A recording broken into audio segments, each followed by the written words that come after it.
So, bali 5 guys ang nagawa kong crayon. Oh my gosh. Ngayon, yung sabaw na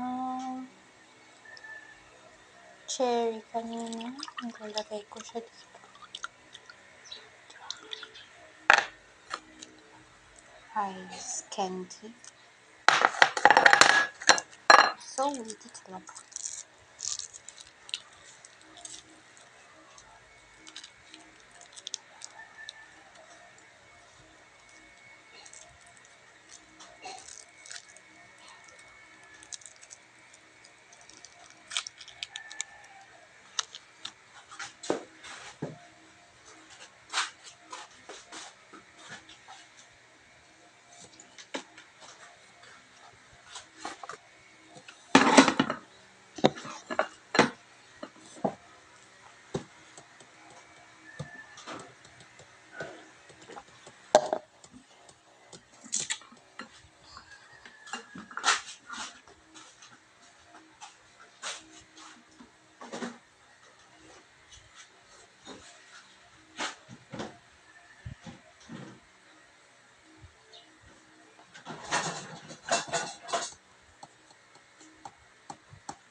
So, ayun guys. While waiting.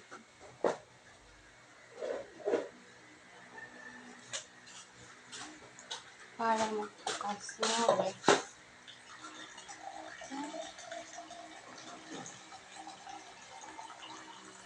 Kain muna tayo.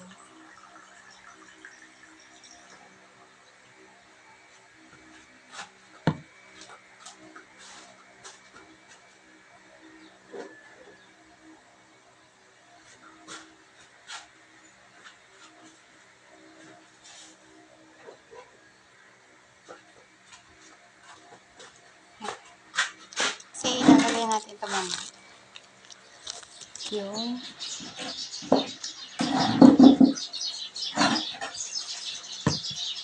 kain muna tayo. So, our ulam for today. Masyadong maliwanag. Kinukuha ka na. Kinukuha ka na. Masyado kasi masawamit. Ay, hala. Walang ganun. Tadan! Yan. So, apparently, hindi pa ako nakahugas. Kaya special yung spoon ko ngayon, guys. So, yan. Pakbet. Meron siyang ampalaya. Palaya ba ito? Palaya, talong, sitaw. Ano ba meron doon? ampalaya, talong, sitaw. Kataw pa dyan.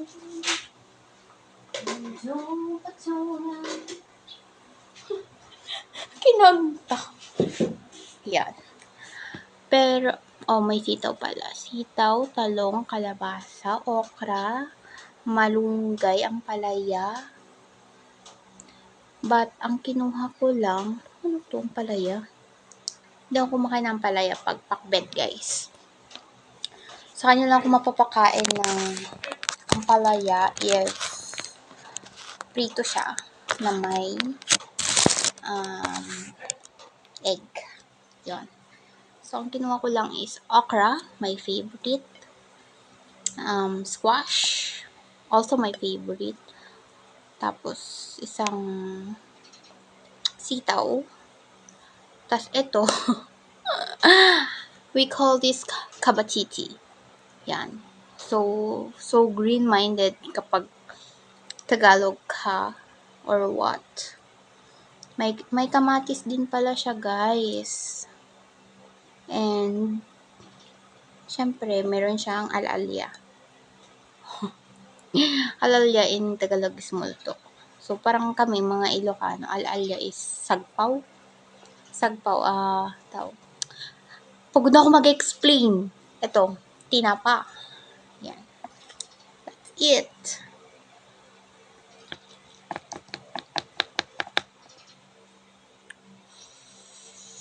May pimples na. Pimples ba to? Blackheads. Sarap talaga siya, guys. Kasing tinapa. Matinik. Tudan.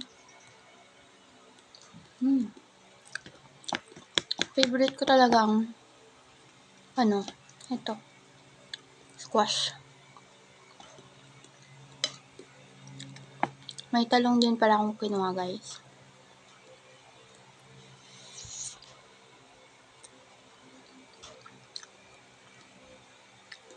Another squash.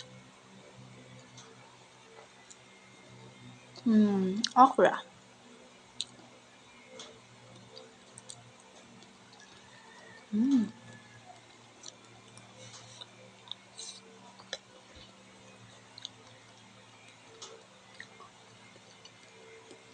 Sitaw. Kailangan din natin ng gulay sa katawan natin. Huwag puro karnig, bake. Masyado ka ng kailangan glow up. Diba?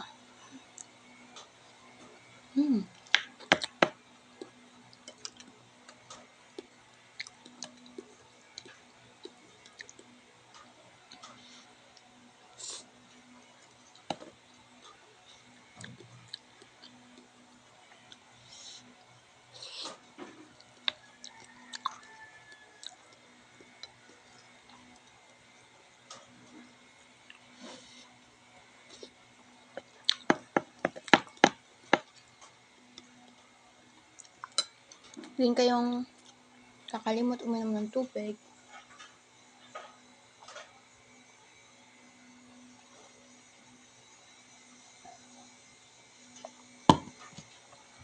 Eight cups of water. Don't make you dehydrate. Wow! English yun.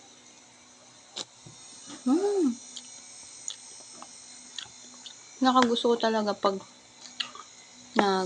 nagluto ng pakbet yung papa ko. As in, the best cook siya.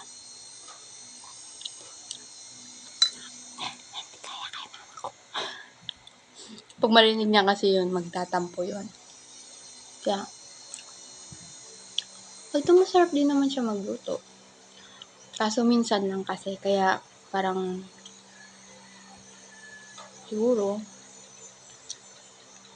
hindi niya actually minsan lang talaga siya magluto, guys, kapag sinipag.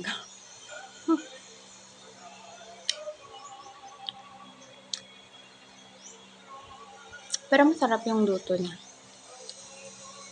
Yung last time na ampalaya with egg,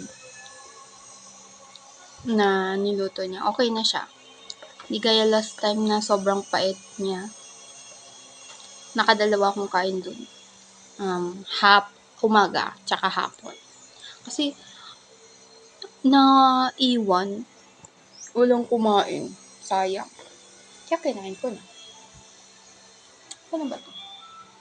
Hindi pa siya okay.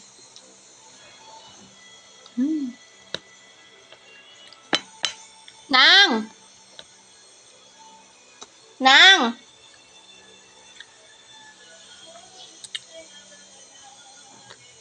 Grabe, ang daming tinit ng isda.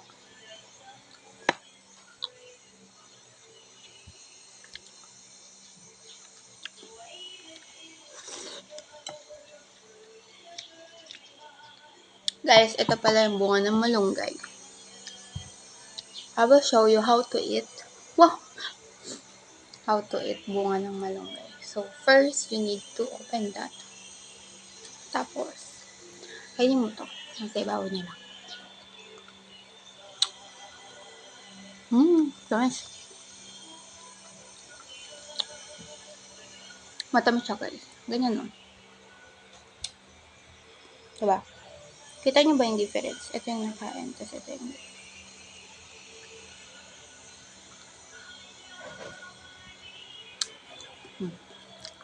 Diba?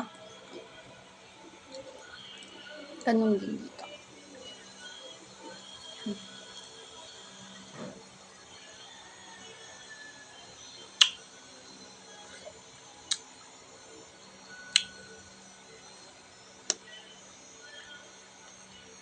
The last one.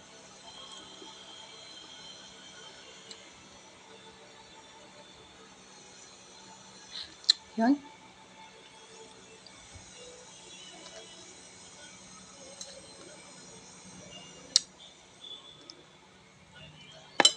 Ayoko nang to. Masyadong matinik.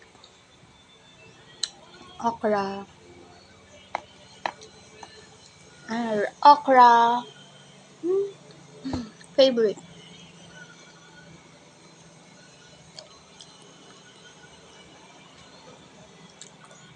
Ano to? Kamatis.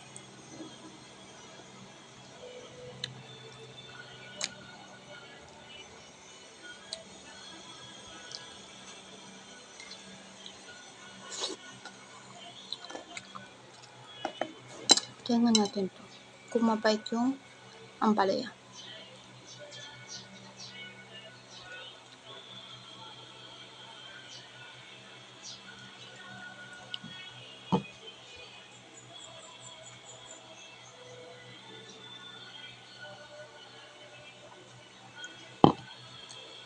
Alam niyo na ang sagot, guys. Kaya niya ako kumakain. Not unlike kapag prito, ganun. Pinipiga kasi siya. Kaya, okay lang. Hindi siya ganun kapait.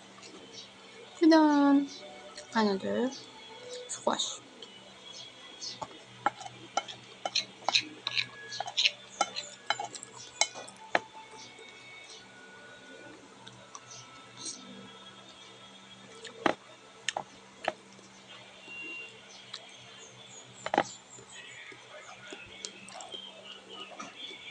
And then,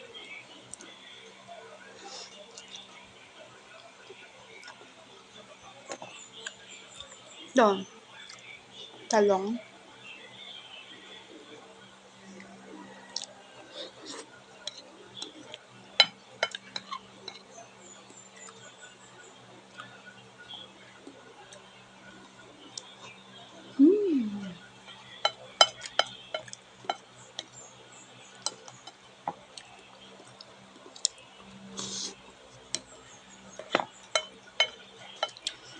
I never tried cooking pinakbet before. So, pag meron ulit, ako magluluto, guys.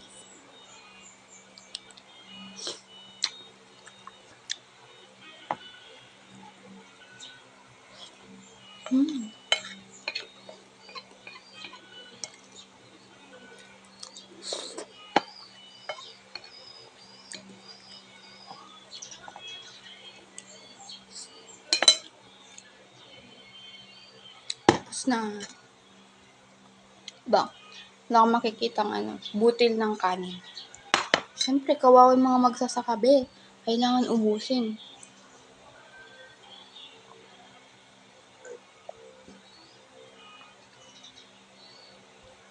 Sa pangalawang baso ko na to. Yan kalaki. Tadan. Ang kalaking baso. Kalaki ng kamay ko. Ganyan. Inom kayo. Di yung uhaw kayo sa attention. Cheers! Kung okay na to. Yun, pwede na. So, lagyan na natin to, guys.